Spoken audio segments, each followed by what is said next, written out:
भाजपचा महापौर या मुंबई शहरावरती येणं हा मुंबईसाठी आणि 106 हुतात्म्यांसाठी काळा दिवस असेल, विशेषतः मराठी मनासाठी ब्लॅक डे, काळा दिवस असेल. कारण ह्या मुंबईचं अस्तित्व आणि अस्मिता संपवण्याची कामगिरी भाजपने केली आहे.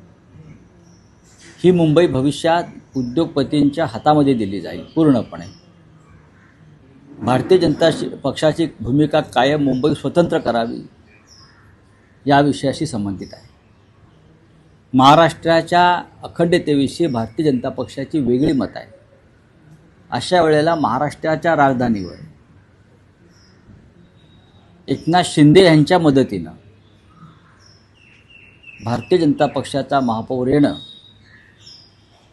ही महाराष्ट्रासाठी, मराठी माणसासाठी अत्यंत दुःखद असा हा दिवस असेल, काळा दिवस असेल, इतकंच मी आत्ता सांगू शकतो. मराठी माणसांनी प्रचंड ताकद लावली इथे मराठी झेंडा फडकावा म्हणून, पण दुर्दैवानं भाजपबरोबर गेलेल्या गद्दारांमुळे मुंबईचं आणि मराठी माणसाचं प्रचंड नुकसान झालेलं आहे. आणि ते नुकसान करण्याबद्दल बाळासाहेब ठाकरे यांच्या जन्मशताब्दी वर्षात गद्दार गटाला उपमहापौरपद मिळेल असं दिसतं.